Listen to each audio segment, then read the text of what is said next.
जय श्री श्याम एवरीवन। आज हम करेंगे पास्ट परफेक्ट टेंस और ऐसा करेंगे कि कभी नहीं भूलेंगे। और विश्वास कीजिएगा, मैं एक गाने की लाइन से भी आपको समझाऊंगी और लास्ट में इसको बिल्कुल क्लियर कर दूंगी। प्लीज़ वीडियो को लास्ट तक देखना। द 3P फॉर्मूला क्या है? 3P formula, to past actions होंगे। यानी कि सबसे पहले तो ये समझो कि जो पास्ट परफेक्ट टेंस होता है ना, वो अकेला रेयरली यूज़ होता है। मतलब अगर यूज़ भी होता है ना, तो वो इस फॉर्म में होता है कि वो अंडरस्टूड होता है कि सामने वाला पूछ रहा है कि ये एक्शन कब हुआ था, इस काम से पहले हुआ था या बाद में हुआ था। इस टाइप की कोई इंक्वायरी होगी तब वहाँ पे जो है पास्ट परफेक्ट टेंस अकेला यूज़ होगा, वरना ये सिंपल पास्ट टेंस के साथ यूज़ होता है हमेशा। यानी कि एक एक्शन के जैसे होता है ना, एक काम पहले होगा उसके बाद दूसरा होगा, है ना। अभी इसको बताती हूँ एक सेंटेंस से। जैसे ये गाना नहीं है, मैंने पी ली बियर की घूंट, बोतल में तेरा मुंह दिखा है। इस गाने से मैं आपको ये समझाऊंगी कि कैसे हुआ ये। टू पास्ट एक्शन, दो कोई पास्ट के एक्शन आपको बताने हैं और उसमें ये बताना है कि पहले कौन सा हुआ फिर कौन सा हुआ। वहाँ पे पास्ट परफेक्ट टेंस यूज होता है। One action clearly previous, one action बिल्कुल क्लियर होता है कि ये वाला एक्शन जो है पहले हुआ है। We need to show its position before the other, हमें क्या दिखानी है? पोजीशन दिखानी है, दूसरे काम से पहले ये हुआ था। मेनली यही है भाई, दो काम होंगे जिसमें एक काम पहले होगा और एक काम बाद में होगा। ठीक है, तो अब किसके साथ क्या लगेगा? जैसे कि इसका एक बिग सीक्रेट क्या है, पास्ट परफेक्ट कभी अकेला मीनिंग नहीं देता है, कभी भी अकेला मीनिंग नहीं देता है। लेकिन आगे भी मैं बताऊंगी कब ये अकेला बोला जाता है। It always depends on another past action, another जो पास्ट एक्शन है उसके ऊपर डिपेंड करता है। इसकी शॉर्ट ट्रिक क्या है? Where there is a before, यहाँ पे इसके अंदर है ना बिफोर मिलेगा सेंटेंस में। देयर इज अ हेड, जहाँ पे बिफोर है वहाँ पे हेड है। ठीक है, past inside the past, past का भी पास्ट परफेक्ट होता है। मैंने क्या बताया? एक तो बिफोर वर्ड सेंटेंस के अंदर आपको मिल सकता है, दूसरा पास्ट का भी पास्ट होगा, यानी इनसाइड पास्ट होगा ये। ठीक है, उसके बाद में जैसे मैंने यहाँ पे एक एग्जांपल लिया है, I had taken a sip of beer, मैंने क्या ले ली है? एक घूंट ले ली है बियर की, है ना। मैंने जो गाना बताया था आपको, मैंने ले ली बियर की घूंट, बोतल में तेरा मुंह दिखा है। तो पहले उसने क्या काम किया है? पहले उसने बियर ली है या उसको मुंह दिखा है? आप ये बताओ। पहले उसने बियर ली है, तो इसके साथ क्या आ गया? Had taken. I had taken a sip of beer and I saw your face, ये है दूसरे नंबर पे काम हुआ, उसको दिखाई दिया उसका फेस या तुम्हारा फेस दिखाई दिया इन द बोतल। समझ आ गई ये बात? इससे तो समझ आ गया होगा, पहले पी है और फिर मुंह दिखाई दिया है। तो जो वो मुंह दिखाई दिया है ना, तो वहाँ पे क्या है हमारे पास में? वो बनेगा सिंपल पास्ट। सिंपल पास्ट कैसे? यहाँ पे देखो, सो वर्ब की सेकंड फॉर्म यूज हुई है यहाँ पर, और यहाँ पे हैड टेकन यूज हुआ है, यानी कि पास्ट परफेक्ट टेंस हुआ है। इस एग्जाम्पल से आपको शायद क्लियर हो गया होगा। लेकिन ये कब अकेला दिखाई देता है? अगर मैं आपसे पूछूं when did you see face of that one, आपको उसका फेस कब दिखाई दिया? देखो, मैं उससे क्वेश्चन पुट अप कर रही हूँ सिंपल पास्ट में। ठीक है, मैंने उसके सेंटेंस का वन पार्ट खुद कंप्लीट कर दिया है, तो यहाँ पे वो सिंपली बोल सकता है, इसको रिमूव कर दे तो when I had taken a sip of beer. तो वहाँ पर देखो पास्ट परफेक्ट टेंस अकेला सेंटेंस यूज हुआ है, उसके अंदर सिंपल पास्ट की नीड नहीं पड़ी, क्योंकि सिंपल पास्ट टेंस क्वेश्चन पूछने वाले ने पहले ही बोल दिया है, इसीलिए यहाँ पर पास्ट परफेक्ट टेंस में सिर्फ आंसर दिया गया है। समझ आया आपको? अब आगे बढ़ते हैं। अब इसका जो है सेंटेंस का स्ट्रक्चर कैसे फ्रेम होता है, मतलब ये सेंटेंस बनता कैसे है। जैसे हमें पता है लेटर से मिलकर वर्ड बनते हैं और वर्ड से सेंटेंस बनता है। तो अगर कोई सेंटेंस किसके अंदर है? पास्ट परफेक्ट के अंदर है, तो उसका फॉर्मेशन क्या होगा? मतलब वर्ड्स को किस वे में लगाएंगे, वर्ब को और हेल्पिंग वर्ब को किस ऑर्डर में लगाएंगे, उसे फॉर्मेशन कहते हैं। जैसे कि हमें पता है सेंटेंस है ना 4 टाइप के हैं, affirmative, negative, interrogative, negative interrogative. Affirmative का दूसरा नाम सिंपल या पॉजिटिव सेंटेंसेस भी होता है, यानी कि सिंपल सी बात है, इसमें हम सिंपली इंफॉर्मेशन दे रहे हैं। जैसे मैंने लास्ट बताया, बोतल में तेरा मुंह दिखा है, ठीक है, तो वहाँ पर हैड वर्ब की थर्ड फॉर्म सिर्फ यूज हुई है। कब, मैं उससे पूछ रही हूँ when did you see the face of your friend and what ever, जिसका भी उसने मुंह देखा है, चाहे मेरा देखा हो, हमें क्या मतलब है। तो हमें मेन क्या है, जो बोलने वाला ना स्पीकर, उसने सिंपल पास्ट, मेनली उसने क्या है, सिंपल जो है पास्ट वाला सेंटेंस जो क्वेश्चन पुटअप कर रहा है उससे, उसने वो सेंटेंस बोल दिया है। तो वहाँ पर सिर्फ क्या आया है, हैड और वर्ब की थर्ड फॉर्म में, मतलब सिर्फ पास्ट परफेक्ट टेंस के यूज से उसने सेंटेंस को क्लियर किया है, ठीक है। तो अफर्मेटिव में सिर्फ क्या होगा, हैड प्लस वर्ब की थर्ड फॉर्म यूज होगी, और यहाँ पे कोई सब्जेक्ट होगा भाई, सब्जेक्ट हैड प्लस वर्ब की थर्ड फॉर्म, यहाँ पे कोई ऑब्जेक्ट आ जाएगा, ठीक है। उसके बाद ऑब्जेक्ट हो ना भी हो, देन हैड के साथ ही नोट लग जाएगा। नेगेटिव में, इंटेरोगेटिव में हैड जंप करके सब्जेक्ट से पहले आ जाएगा। हैड को ये मानो हेल्पिंग वर्ब है, हेल्प करने के लिए इसमें आया है, फिर यहाँ पे सब्जेक्ट से पहले जंप कर जाएगा भाई, वो है ना। फिर वर्ब की थर्ड फॉर्म यहाँ पे जाएगी सब्जेक्ट के बाद।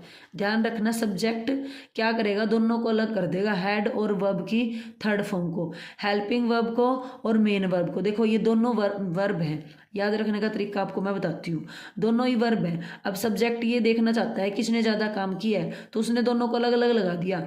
इधर तो किसको लगा दिया, हैड को, हेल्पिंग वर्ब को, और इधर किसको लगा दिया, मेन वर्ब को।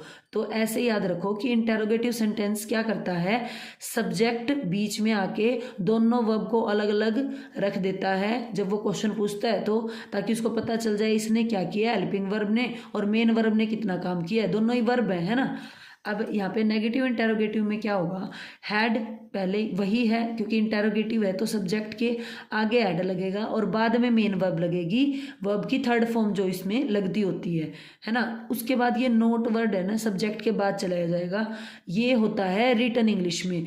अगर स्पोकन में बोलना है ना, क्योंकि स्पोकन में फ्लुएंसी मस्ट होती है, तो हैडंट बोलते हैं, ठीक है। स्पोकन में क्या बोलेंगे, hadn't, then subject plus verb की थर्ड फॉर्म प्लस ऑब्जेक्ट, वहाँ पे ऐसे करना है।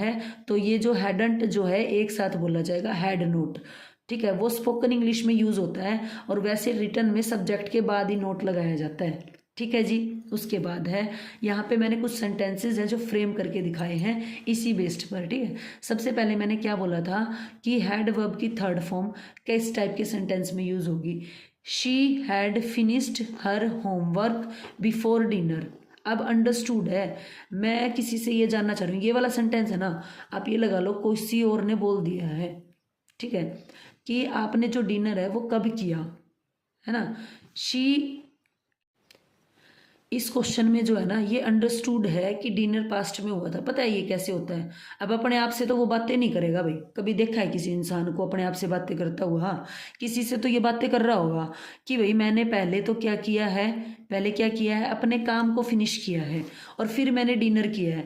तो ये वाला पोर्शन है ना जो गायब आपको लग रहा है, ये वाला पोर्शन इन्फॉर्मेशन किसको दी जा रही है, ये इन्फॉर्मेशन जिससे वो बात कर रहे हैं ना उसको दी जा रही है। तो ये अंडरस्टूड है कि ये वाला पार्ट सिंपल पास्ट टेंस है, जो कि एक्शन बाद में हुआ है। पहले उसने क्या किया है, बेचारे ने बैठ के होमवर्क किया है और फिर उसने डिनर किया है ना। तो ये वाला पार्ट जो है पहले हुआ है, तो यहाँ पर क्या आया है, हैड फिनिश्ड, यानी कि हैड प्लस वर्ब की थर्ड फॉर्म, जिसको क्या बोलते हैं, पास्ट परफेक्ट टेंस बोलते हैं।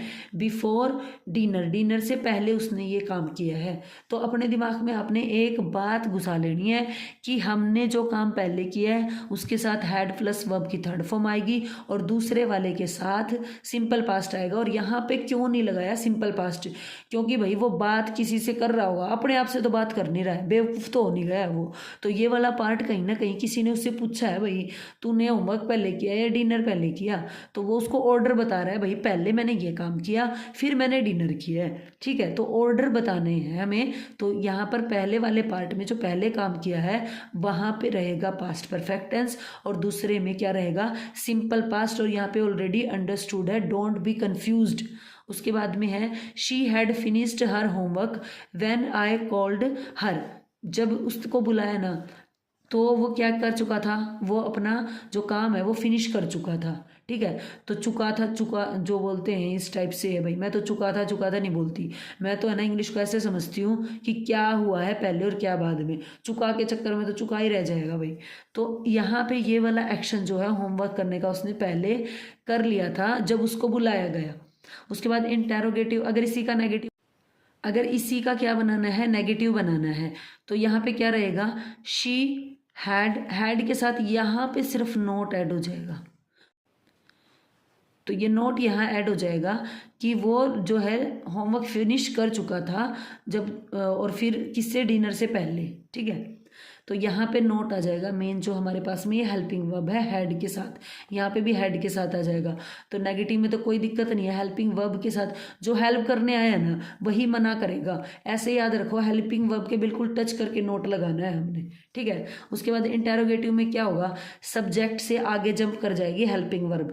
ये भी वर्ब है, ये भी वर्ब है, तो सब्जेक्ट बीच में आके ये देखना चाह रहा है इसने ज़्यादा काम किया है, इसने, दोनों को अलग कर देगा सब्जेक्ट। ठीक है, जब वो उससे क्वेश्चन पूछेगा तो, है ना। तो हैड शी फिनिश्ड, देखो वर्ब की थर्ड फॉर्म है ये हैड है, her homework before dinner. Main यहाँ पे हम क्या सीख रहे हैं, हम सीख रहे हैं कि फ्रेम सेंटेंस कैसे करना है जब हमने क्वेश्चन पुटअप करना है किसी से। उसके बाद में had she finished her homework, अब वो इस सेंस में पूछ रहा है क्या उसने काम कंप्लीट कर लिया था जब मैंने उसे बुलाया। ठीक है, उसके बाद नेगेटिव में क्या होगा, नेगेटिव में शी और जो है मतलब जो हमारा सब्जेक्ट है उसके बाद नोट आएगा, फिर वर्ब की थर्ड फॉर्म आएगी, had she note finished her homework when I called her. तो यहाँ पे हमने सीखा कि फॉर्मेशन कैसे करते हैं सेंटेंस का। अब हम सीखेंगे, देखो मैंने यहाँ पे एक सेंटेंस लिखा है, the snake had come out. इसको नेक्स्ट पेज पर देखते हैं। अब हम इस बात को क्लियर करेंगे, स्नेक से सबको डर लगता है ना, तो देखेंगे कि वो उससे आपको दिमाग में मैं डालने की कोशिश करूंगी एक लास्ट सेंटेंस से। जैसे कि सबसे पहले सुपर इजी रूल इसके लिए क्या है मैंने बनाया है, अकेला हैड प्लस वर्ब की थर्ड फॉर्म भी, जैसे मैंने यहाँ पे लिखा है the snake had come out. ठीक है, उसके बाद में है बैकग्राउंड, इसमें क्या होता है, क्लियर होता है, पूछने वाला उसका एक पार्ट अपने आप कंप्लीट कर देता है। स्पीकर और लिसनर दोनों कॉन्टेक्स्ट समझ रहे होते हैं। अब बातचीत तो दो के बीच में हो रही होगी भाई, तो बोलने वाला और सुनने वाला दोनों बात को समझ जाते हैं कि कौन सा काम पहले कौन सा बाद में। हम सिर्फ रिजल्ट बताना चाहते हैं, सिर्फ हमने रिजल्ट बताया भाई सांप निकल गया, है ना, फिर सामने वाला पूछ रहा है भाई लाइट थी कि चली गई थी या थी जब, है ना। तो इस टाइप से अगर हमने क्वेश्चन सामने वाला पूछ रहा है और उसका रिप्लाई करना है तो वहाँ पे सिर्फ ये आएगा the snake had come out, सांप निकला आया।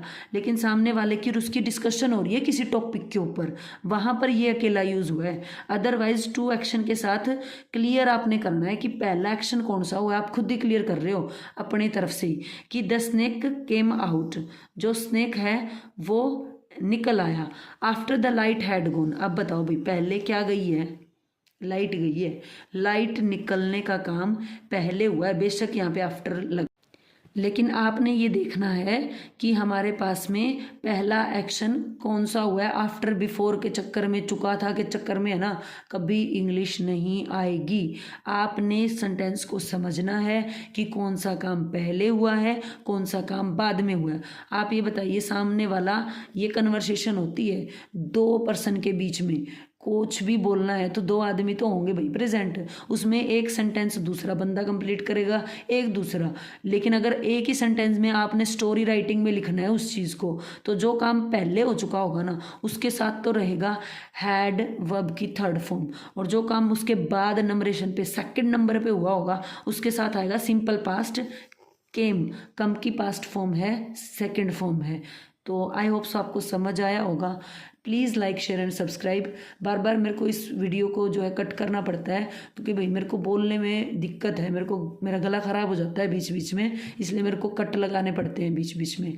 थैंक यू, प्लीज़ सपोर्ट कीजिए, लाइक शेयर एंड सब्सक्राइब।